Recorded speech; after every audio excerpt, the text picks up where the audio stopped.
A woman was found in her apartment under strange circumstances. From the very first days of the investigation, police encountered a chain of suspicious facts, and it seemed the solution to the case was right before their eyes. Nevertheless, despite a series of unexpected twists, they were unable to uncover the truth for 15 years, until a bizarre coincidence finally led to a breakthrough.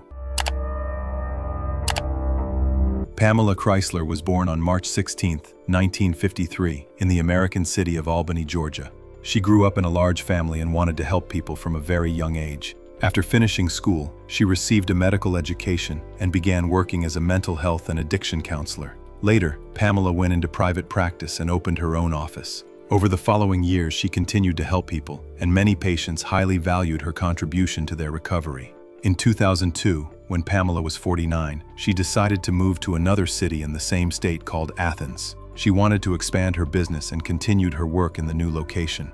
At that time, Pamela was not married and had no children. She had focused most of her life on her work and helping others, and also tried to support her relatives whenever possible. On August 21, 2002, residents of an apartment complex on the outskirts of the city complained to the staff about a strange odor in one of the buildings. They went to check the premises and determined the smell was coming from apartment number 408. There was no answer to a knock on the door, so the staff decided to use a spare key. As soon as they opened the door, a terrible scene unfolded before them. The body of a deceased person was lying on the living room floor, and the complex staff immediately called the police. Officers found the woman's body, but there were no documents in the apartment to help identify her. She was only wearing underwear, which immediately led police to consider assault as a possible motive. However, someone had covered the body with a sheet, which struck detectives as odd. Additionally, the police noted the absence of any signs of forced entry on the front door. The balcony door, however, was slightly open, and investigators considered that the attacker might have entered the apartment that way. While medical examiners studied the body, forensic specialists tried to find clues at the scene. There was a huge amount of biological evidence in the living room, but test results showed it all belonged to the victim herself. However, among all these traces, they managed to find a single drop of someone else's blood on a newspaper lying on the kitchen counter. Analysis showed it belonged to a male, but his DNA was not in any database. Medical examiners determined that the victim had been stabbed more than 20 times. She also had numerous defensive wounds, indicating that she had tried to fight off her assailant. At the same time, experts found no evidence of assault, which ruled out the detectives' initial theory. The first thing the police did was focus on identifying the deceased, so they went to speak with the complex manager.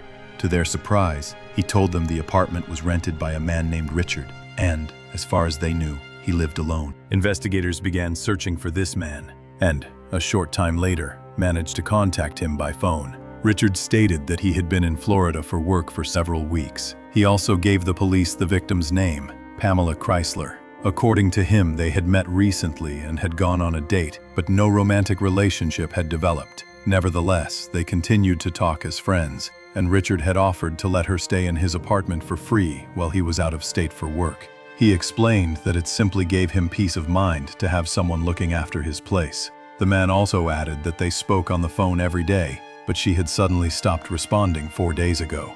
He thought it was strange, but he didn't panic and just assumed she was busy. From the very first conversation with Richard, the police began to notice some red flags.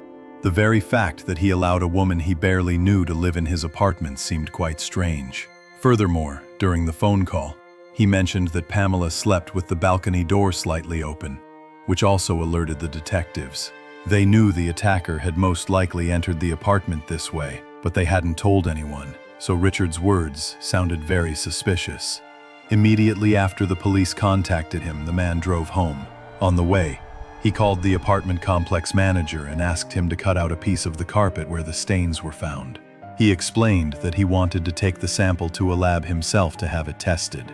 This request seemed so bizarre to the manager that he immediately notified the investigators. As soon as the man arrived home, the police brought him in for questioning, and during the interview, he continued to behave very strangely. As for his being out of town, investigators were not quick to accept it as a solid alibi. According to the medical examiners, the woman's body had been in the apartment for at least several days, so detectives didn't rule out the possibility that he could have left right after the act was committed. However, during the conversation, Richard did provide them with proof that he had been in Florida long before the incident, and also gave them the contact information of his colleagues and other people who could confirm his alibi. After speaking with them, the police were convinced that the man was indeed in another state and could not have been responsible. In addition, experts compared his DNA sample with the drop of blood found on the newspaper, and they did not match. Thus, investigators removed Richard from the list of suspects, despite all the oddities in his behavior, and continued to search for new leads. Given that Pamela worked with people who suffered from mental disorders and addictions, the police began to consider that one of her patients might have attacked her. They started investigating each of them, but this led nowhere. In an attempt to understand the attacker's motive, detectives also didn't rule out the possibility of a robbery gone wrong. The apartment where Pamela lived was on the ground floor, and she left the balcony door ajar. All of this created an opportunity for a random burglar to see a chance and break in. They asked Richard to inspect the apartment and tell them if anything valuable was missing. The man carefully went through his belongings and concluded that all his valuables were still there. The only item that had disappeared from the apartment was a large vacuum cleaner. For the police, this became another strange element in the case. Why would an intruder bother to take a bulky but relatively cheap vacuum cleaner while leaving everything else behind?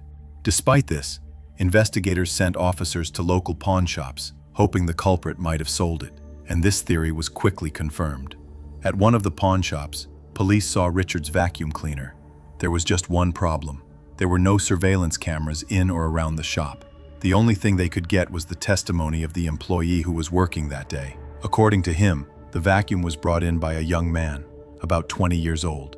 All further attempts to track down this person were unsuccessful, and the detectives were once again left with nothing. A few days later, when Richard was allowed back into his apartment, he struck up a conversation with his neighbors and asked if they had seen anyone carrying his vacuum cleaner out of the building before the tragedy with Pamela. The police considered that the whole vacuum cleaner story might not even be related to the incident at all. Perhaps it had been stolen earlier, and the woman simply hadn't noticed it was gone. And then, Richard heard something interesting. His neighbor told him that on the night of the tragedy, she couldn't sleep and at some point heard a noise in the hallway. Looking through her peephole, she saw a young man coming out of Richard's apartment, wheeling a vacuum cleaner. At first, the neighbor thought about going out to offer the person some help, but just as she was about to open her door, she got a bad feeling and changed her mind. Instead, she continued to watch through the peephole, and at one point, she opened a can of soda she was holding. The sound was so loud that the person with the vacuum froze and looked toward her door. He stood like that for a few seconds, then closed the door to Richard's apartment, grabbed the vacuum, and disappeared. The detectives were very surprised that the woman only remembered this several weeks later and hadn't shared such crucial information with them. She insisted that it had simply slipped her mind, and she hadn't even considered that the man could be the culprit. Now that the police knew, they created a composite sketch of the suspect based on her description. It was shown to the pawn shop employee, and he confirmed that the person in the sketch did resemble the one who brought in the vacuum. Detectives distributed the sketch in newspapers and on TV channels, hoping someone would recognize the man, but no useful tips came in. They also continued to search for any other leads that might point to the suspect's identity, but this also led nowhere. Eventually, the case went cold, as detectives simply had nothing to work with. In the following years, it was reviewed multiple times, but they always hit a dead end. This went on for 15 years, until a very unexpected turn of events. Detectives received a notification that a DNA profile had been added to the FBI database that matched the sample from the drop of blood at the crime scene. It belonged to a 30-year-old man named Abdus LaRoche. He had never been mentioned in Pamela's case file, but he had been on the police's radar in the past, though not as an offender. When LaRoche was a child, his parents joined a religious cult founded by a man named Dwight York. He was known for building an entire compound for his sect in Georgia, which included a large pyramid with a sphinx. Dwight gathered his followers there, until several children, including LaRoche, accused him of various serious acts. In addition to this, the man faced a long list of other charges and was eventually sentenced to 135 years in prison. Years later, when LaRoche was 24, he admitted that his testimony had been fabricated, but this revelation did not lead to a review of the case. LaRoche himself was not charged with anything, as he was still a child when he gave his testimony. As for how his DNA ended up in the database, that story also surprised detectives. The man was arrested for selling pirated movie discs and received a suspended sentence. Sometime later, a patrol officer stopped him and found a small bag of an illegal substance on him. Given that he was still on probation, LaRoche was arrested again, and this time, they took his DNA sample.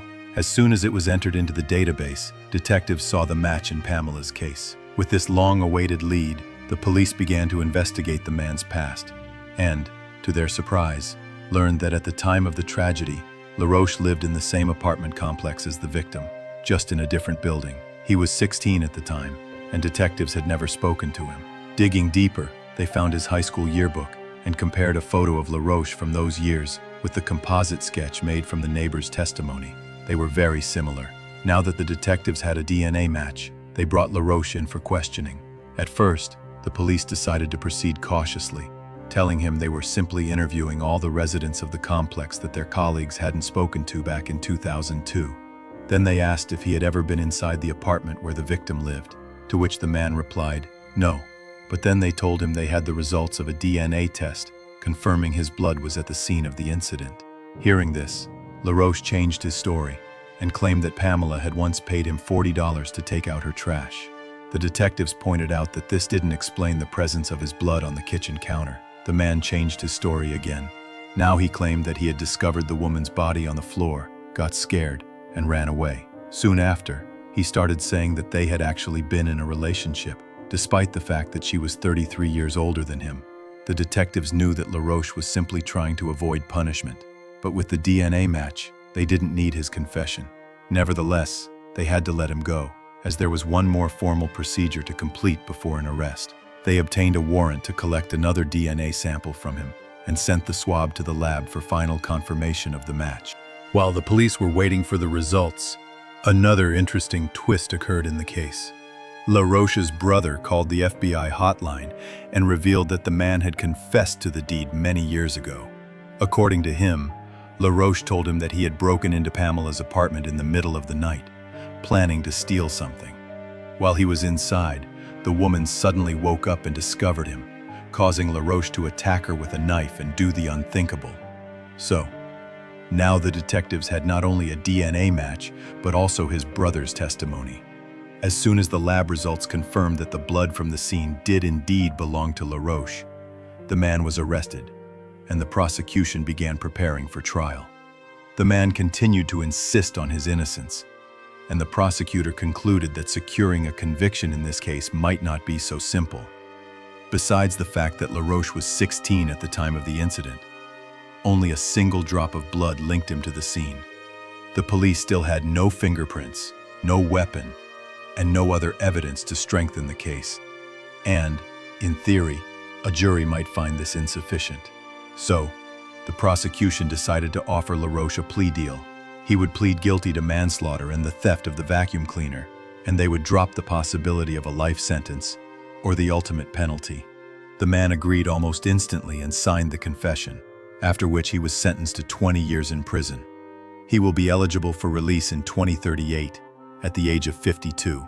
For 20 years after his release, he will also be under supervision. And if he commits even the slightest offense, he will be sent back to prison. Pamela's relatives were stunned when the police informed them of the arrest. For 15 years, they thought this act would forever remain unsolved, and they would never know the truth. However, LaRoche, who was initially lucky enough to stay off the police's radar, got caught for a relatively minor offense, deciding to sell pirated discs. Share your opinion on this story in the comments, and don't forget to like this video if you enjoyed it. Thanks for watching.